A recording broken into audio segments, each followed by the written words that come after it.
If you're struggling to lose weight, this video is for you, and you're gonna learn why your brain is wired to make it super difficult to lose weight, and more importantly, the hack to break that wiring.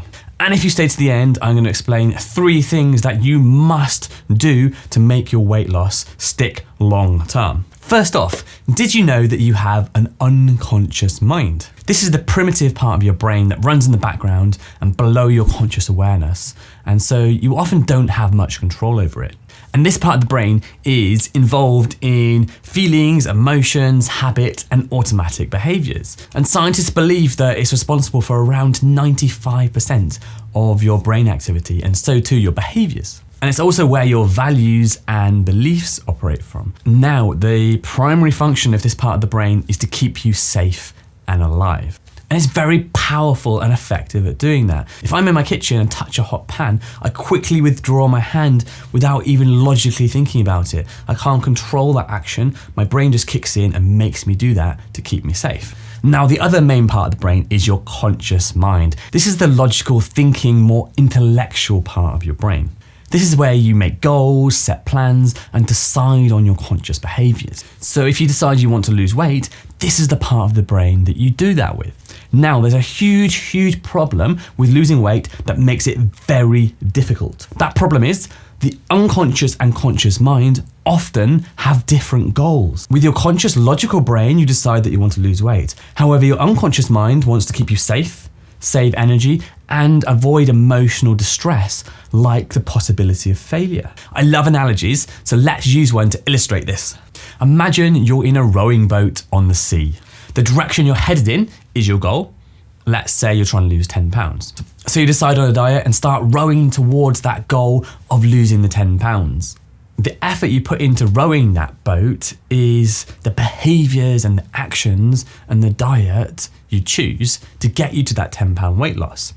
So it might be things like better food choices, 10,000 steps a day, and planned exercise. So the rowing boat represents your conscious mind. Now, what most people don't consider is the unconscious mind hidden from view. Imagine that underneath the sea, there's a submarine. The submarine has a big, powerful engine and is traveling in the opposite direction to your rowing boat.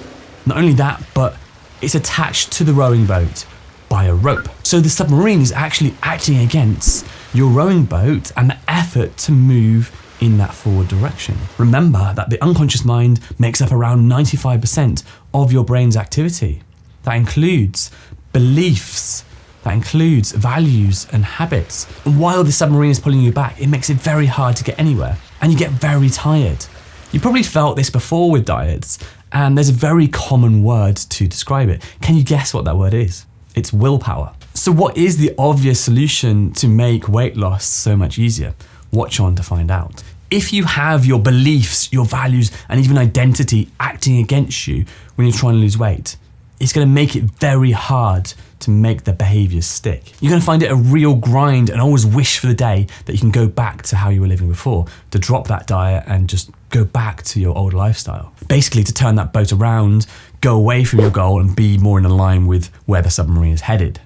Now, the solution to losing weight long term and make it as easy as possible is to actually turn that submarine around and make it go with you in the direction towards your diet. So you're making it work for you rather than against you. And this is the secret that fit and healthy people use, often without realizing it, to maintain this kind of lifestyle effortlessly. And the reason it is less effort is because that internal struggle is not there. Everything is aligned in the same direction. So if your beliefs, your values, and your identity don't match your weight loss goal, then it's going to be very difficult for you. So next up, let's quickly explore these beliefs, values, and identity. So your beliefs. What beliefs do you have around weight loss? First of all, do you have any negative beliefs around how you might perceive a fit and healthy person that your unconscious mind might resist? For example, fit and healthy people are obsessed with their looks and have no social life. Believing this may hold you back because there's a conflict. There are also beliefs around the weight loss process. So do you believe that you can't eat sugar to lose weight? If you believe this, then you might start avoiding it unnecessarily, feel deprived, and then find it much more difficult. And you also might believe you've done something wrong if you end up craving sugar, eating some, and then think, oh, I've ruined the diet now, what's the point? So, do you need to question your beliefs? Or even do you need to model someone who's been successful with weight loss and borrow their beliefs to use to be successful as well? So values, where does eating healthy come on your values list? Where does exercise come on your values list? Do you have values conflicts? Like, for example, you want to follow your plan, but when someone offers you something, you can't say no because you don't want to make them feel bad.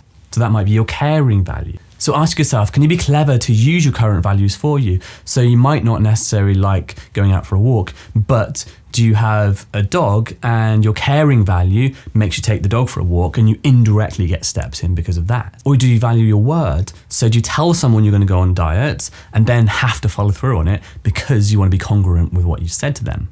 So these are examples of not necessarily changing your values, but using your current values for you to support your goal. So moving on to identity, this is who do you see yourself as? And with identity, you often feel weird when you don't do the things that you identify yourself as. And it's things that you default to, even when you're stressed and tired. And you can have many identities and roles in your life. They're usually around your job, relationships, family, hobbies, religion, or culture. Even a lifestyle can be identity. So for example, I am vegetarian could be your identity. So ask yourself, how do my identities fit in with my goal? Are they positive, negative, or neutral? And your identity is super powerful because it literally has the ability to change your values, change your beliefs, and change your behavior without having to force them. So there's that cascade down. When you take on an identity, those other things tend to change naturally to support it. So consider, do you need to take on a new identity to support your health and fitness goal? Simple identities that can often change are usually around hobbies.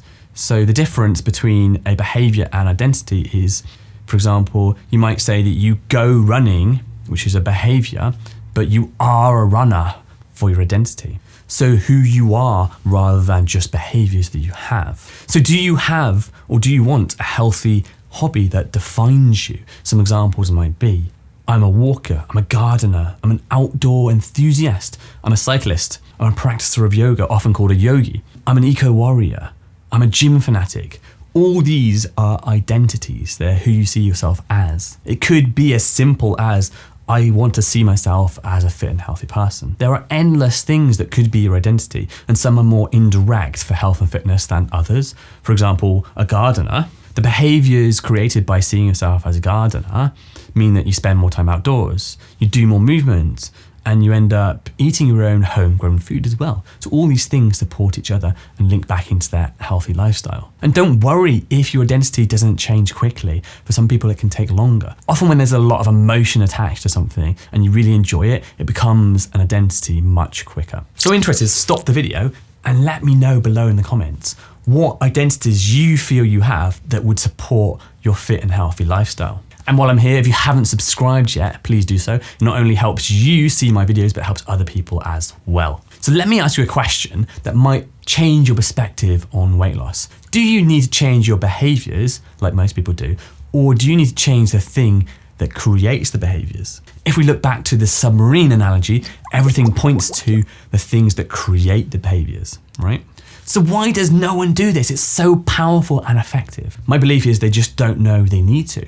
And I want to make your weight loss journey as easy as possible. So I've created a free video training. This training is about overcoming the 3 major roadblocks that help my clients overcome their emotional eating and lose weight for good. If you would like a copy, just click the link in the description below, pop your email address in, and it will fly over to your inbox. And if you're still here and would like to learn more about weight loss, I think this video will be useful for you next.